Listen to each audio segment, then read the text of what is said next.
Bali ako'y nakapagbihis na pala dito ngayon to mga inday ho at ako'y magbe-breakfast na. Bali yung uulamin ko pala gali dire ay yung naiwan na ulam kagabi na niluto ni JL, yung mga gulay na may sardinas. Dito kasi sa boarding house, isa sobrang simple ng buhay mo dito. Kung hindi itlog o noodles, hotdog, lumpia, prito na talong, fried chicken, yung magiging ulam mo dito, makakaulam ka rin naman dito ng mga gulay kung marunong kang magluto. Pero, hindi talaga yan maiiwasan na mayroong sardinas na sahug-sahugin. Noong inamoy ko nga dito yung ulam to mga inday na naiwan, abaw, do parang may kakaibang amoy na ito haw. Baka panos na siguro ito. Pero confirm din na panos na talaga itong mga inday. Pero sabi ko sa sarili ko, sino ba naman ako para magreklamo? Maraming mga bata na nagugutom ngayon sa kalye na hindi nakakakain. Minsan nga pinupudyot na lang nila yung mga pagkain sa basurahan para lang nakainin. Tapos ako, kunti pa lang gani na amoy-amoy sa mga ulam, tapos kunting basa pa lang sa kanin ay hindi ko nakakainin. Kaya yun, kinain ko pa rin kahit na medyo may amoy na itong mga inday. Tapos habang ako'y nag-uusap-usapin ng pagkain dire, parang hindi ko malunok. Tapos kaya sabi ko sa sarili ko, busog pa naman ako Mas mabuti pa sigurong ipamamahagi ko na lang itong pagkain doon sa mga nangangailangan at nagugutom, tulad nitong si Brownie. Tapos ako'y nag-toothbrush na dito mga indayo para hindi magbabaho ang aking bakba for today's video. Ngayon sumakay na ako dito sa aking brum na 1000cc dahil pupunta na ako doon sa may Bayulab dahil doon yung magaganap yung first class namin. Kahit may program kasi dito sa may university namin mga inday, patuloy pa rin yung klase.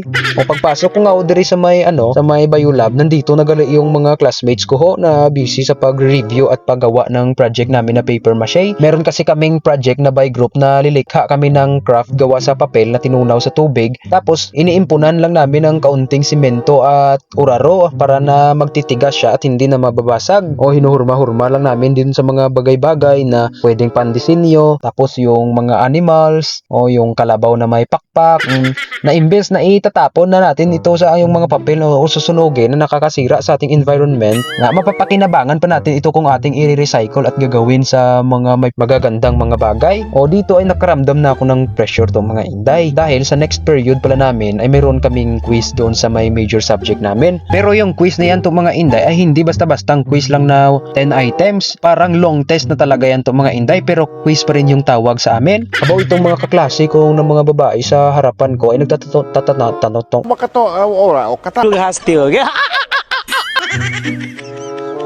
daw hindi po kasampo tao. Nagtatanong-tanong-tanonganay na sila sa tungkol doon sa mga pinag-aralan nila kagabi, nung mga ni-review nila. Concentrated, Chucho. Concentrated, differentiated, undifferentiated. Non? Habang ako ay hindi pa nakalahati sa aking ni-review.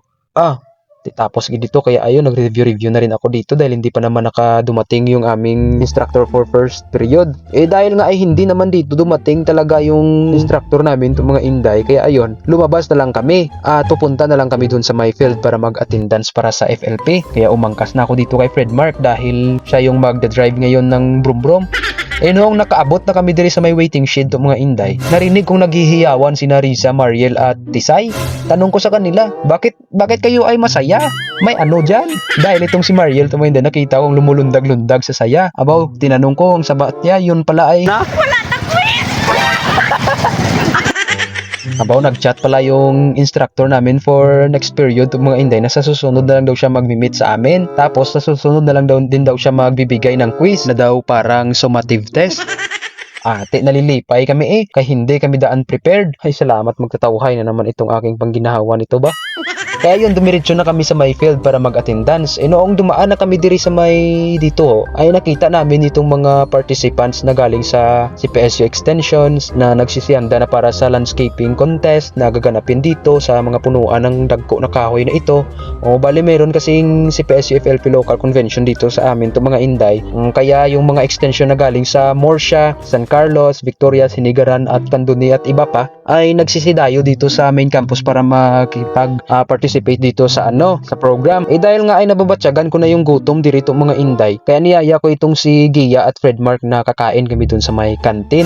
Dahil may isang piraso ng kanin kasi kanina, wala kasi akong may nalunok dahil maasim at pangit na yung lasa dahil panis na pala yun. Kaya dito sa may kantin lang ako kakain to mga Inday Tapos pagtingin ko nga diri sa may loob ng kristal laswa na lang yung natirang ulam. No choice ako yun na lang binili ko to mga Inday at isang cup ng kanin. Mabuti gani kay healthy living. Pagkatapos kong kumain dito mga Inday bumalik na ako sa kanila ni Fredmark. Tapos kumain kami ulit ng mga street foods na ito dahil nabitin ako dun sa may laswa. Tapos lumakad na naman kami ulit to mga Inday pabalik dahil pupunta kami doon sa may CAF building para bisitahin yung contestant namin sa fertilizer computation at seed identification. Dito umupo na muna kami sa may bench sa kilid Tapos sabay na video na ni Risa, mga magaganda kong kaklase. Tapos dito ay chine-cheer ko na dito si Chirel to mga Inday. Gumutin! Chine-cheer ko sa dito to mga Inday dahil yung mga fellow contestants niya ay kanina pang nagsisiunahan sa paglalabas dahil kapag mauna kang maglabas, may points kasi yung speed. Tapos silang dalawa naman yaw na naiwan sa loob ay ang tagal nilang makatapos. Siguro nagpapaunahan sila kung sinong matitira. Tinanong pa nga ako dito ni Sir Kim to mga Inday kung bakit hindi daw ako sumali. Sabi ko kay Sir, hindi ako sumali dahil baka kung sasali ako dyan, baka bala tatanungin ko pa yung katabi ko kung anong sagot niya sa number 1. Di, share lang. Noong nakalabas na dito sa Chirel to mga Inday, sabi niya, ang hirap daw. Sabi ko, nahihirapan man gani ining mga matatalino sa batch namin, tapos ako pa kayang bausos patawara.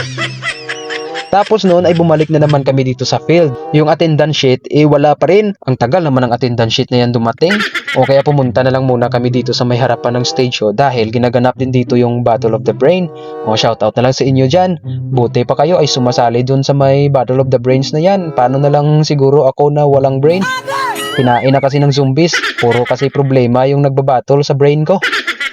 Maya-maya pa nagsimula na dito yung landscaping nila itong mga Inday. Habang ako'y naglilibot-libot, meron pala akong followers dito na mga teachers na galing sa CPSU Morsha Campus. Shoutout pala sa inyo ma'am and sir. Buti nga nagkikita-kita tayo dito. Baka sa susunod ako naman yung magdadayo doon sa Morsha para na mag-explore ng inyong mga life-changing technology dyan sa Morsha. Tapos maya-maya pa dito itong mga Inday ay dumating na yung attendance sheet. Kaya ayun, kami ay nag-attendance na muna dahil yung pinaka-importante sa araw talaga na ito itong mga Inday ay yung attendance. Dahil kung hindi tayo makakapag-attendance ay magkakaroon tayo ng penalty sa araw ng pirmahanay ng clearance. Kasi bago ikaw mapipirmahan ng SSG at FLP officer sa clearance mo para makakuha ka ng permit for examination, dapat mag-community service ka muna dahil mayroon kang absent.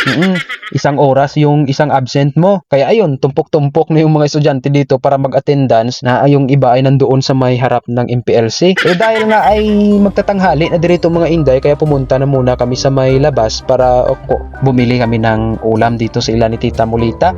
Tapos nung nakabalik na ako diri sa may boarding house, nagbihis na muna ako ulit ng mga Inday Tapos kumain na ako dito ng ng pananghalian. Dayon natulog ko kay kakapoy sang lawas ko balik-balik sa field.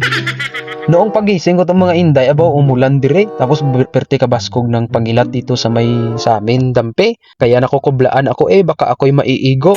Timing mandaan na meron kaming online class dito sa may GIC 8, kaya nagtago na lang ako dito sa loob ng aming room para hindi ako na makikitaan ng kilat na gumagamit ako ng gadget. Noong naghuhulawi na ditong ulan to mga Inday, bumalik na naman kami sa field para mag-attendance ulit para sa afternoon attendance. Pagkarating ko nga dire ay nagaganap na yung kantahan dire tapos yung mga hip-hop competition.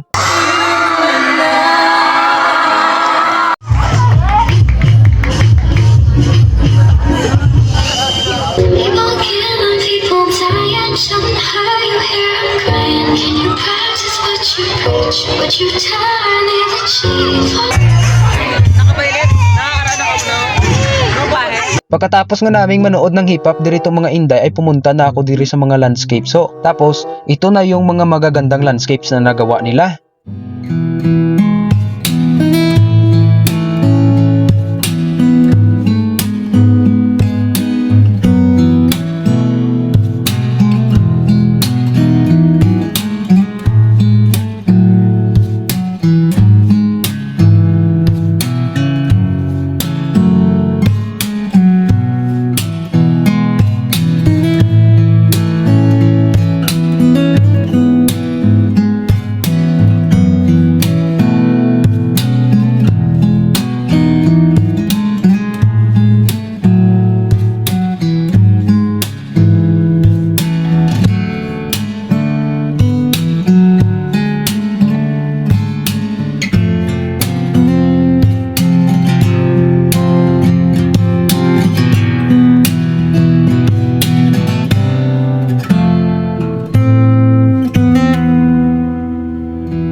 O hanggang dito na lang Salamat sa pagsama.